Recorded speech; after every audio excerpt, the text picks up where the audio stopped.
continue on with what we've been doing as far as going through the whole sales system. We did, what did we do last week? We did greeting and bonding. This week we're going to go to the next steps, the qualify and the solution.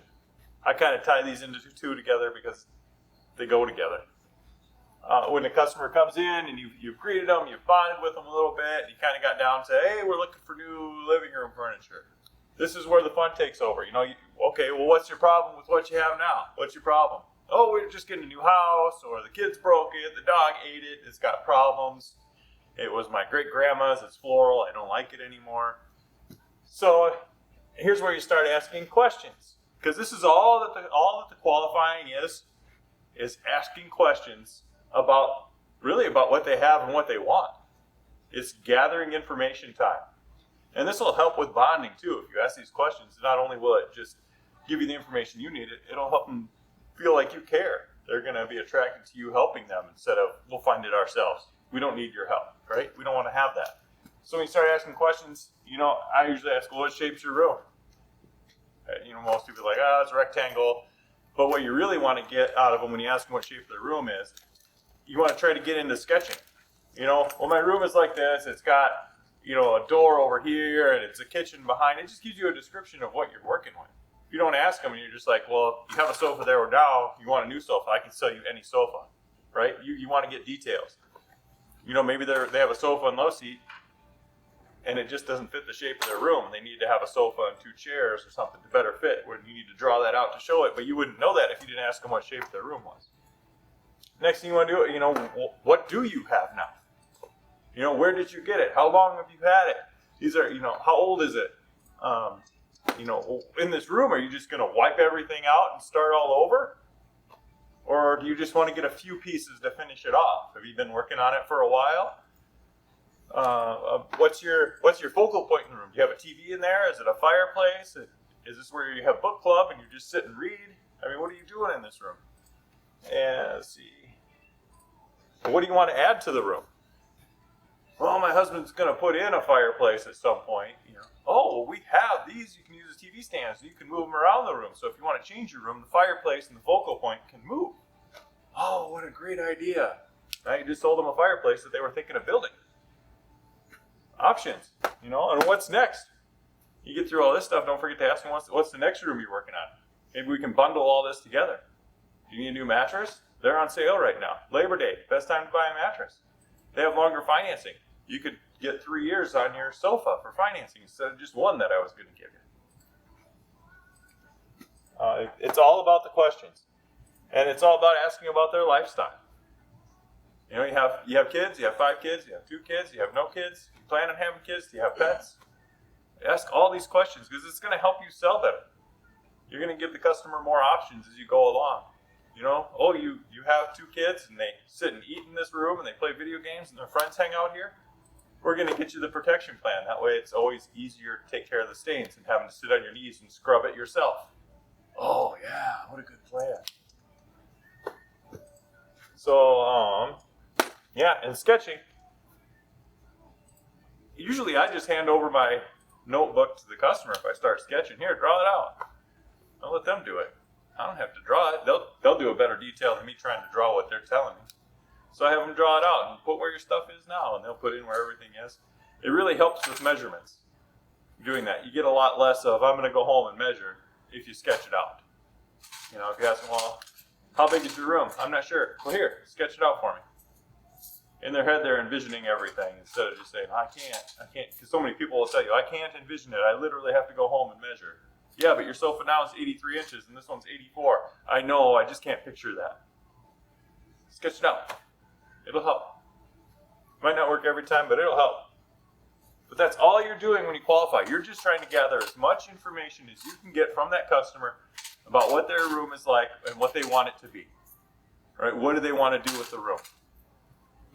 And when you get through all that, asking all these questions, and there's more questions in this. Make it customized to you. What questions do you like to ask? What questions help you figure out the most information?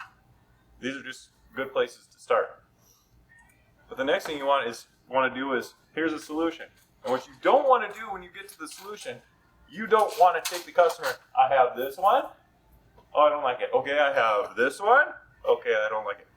Now, right now we're in COVID, and people come in and they want something today. Well, it's a little different because I have this one in stock or I have that one in stock. A or B, which one do you want? If you're willing to wait, I have 80 others. It's a different game. But when it's not COVID normally and people are just looking for what they want to fill their room, the solution is tied to the questions you ask. You know, my room, my walls, I'm going to paint them gray, and my carpet is kind of gray, and I was thinking of getting a gray rug. Well, then you're probably going to be looking and showing them some gray furniture. You know, and we want reclining. This is where the TV is, and we want to sit there and relax. Great, then I'm going to bring you to one. Now you narrowed it down just by asking a few questions. Now you know they want gray, they want reclining, you want power, non-power. I don't know. Okay, sit on a couple.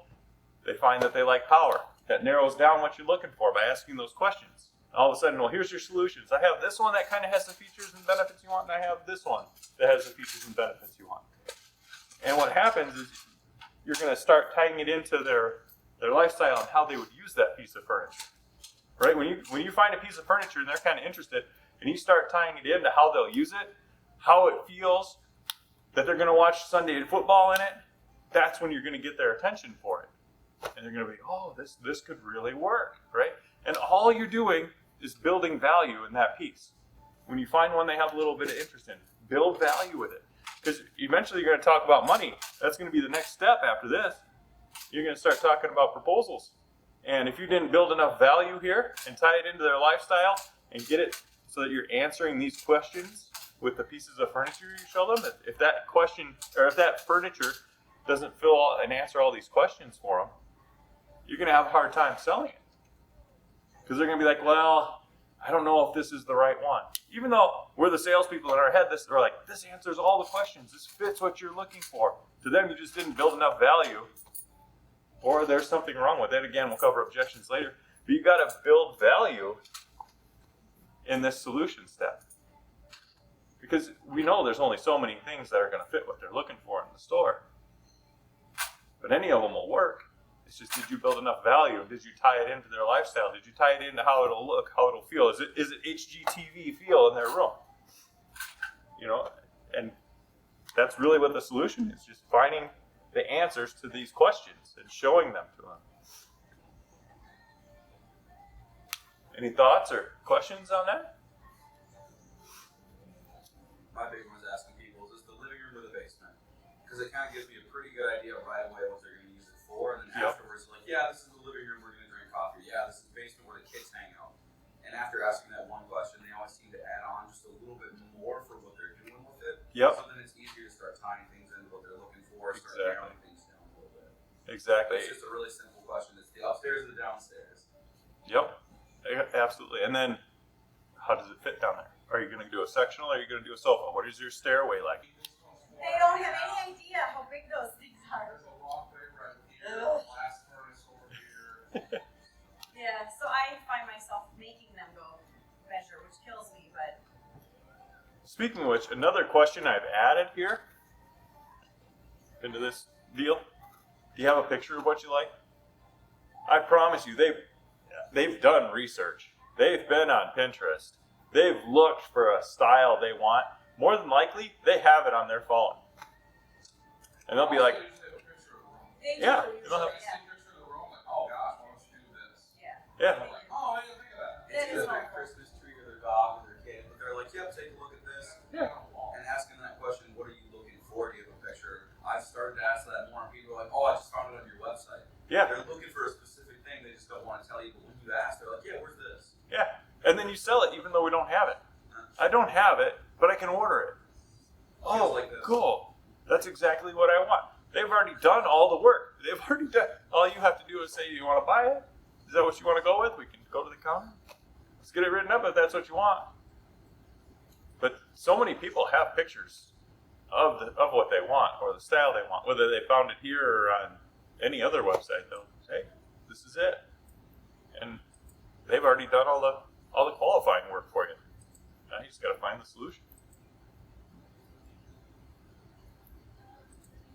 I mean, this is kind of the easy part, but it's kind of the long part when you're in the sales process. You know, it's easy to talk about, but gathering the information from the customer can be like pulling teeth sometimes. But you just got to ask them, otherwise you'll never know it. You'll end up doing the do-si-do, going from one to the other, from one to the other, from one to the other, until they land on one. And they're like, oh, this one might work. And then you got to try and build value on it, even though in your mind you might think, well, that really isn't going to work in your room. You know, it's not going to fit. The sectional is not going to fit down the steps, but you want it. You know, then you got to start all over and say, well, I got a better option here. Try and explain to them why one is better than the other when they've already decided on one that you didn't help them pick. Right? You got to be their guide. And sometimes tell them what to do. Yeah. For weeks. Sometimes you have to tell them what one will work. Cool. I know this is a short one, but there's not a lot to it. It's just kind of asking questions and showing them answers. You know, the biggest takeaway from this is gather as much information on how they're going to use the room, and what they're going to do in the room, or if it's a mattress, you know, who's sleeping in it, and how long they sleep. You know, gather that information. And the next step is just building value on the solutions you find for them. If you don't build value here, it's going to get a lot harder later. The next steps are a lot more difficult. So build value and show them how is this the solution. If you can show them how it's the right solution for them, it builds value. Show them the features, show them the benefits, let them know how it's going to work for them. Then when we go to the next step, which we'll talk about next week, it'll be a lot easier to get into the close or to cover objections when you've built value. Because you're finding out what's important and showing them what you have that builds that. Real simple, it's the tedious part in sales. So, but that's that one in a nutshell. It's a quick, easy one this week.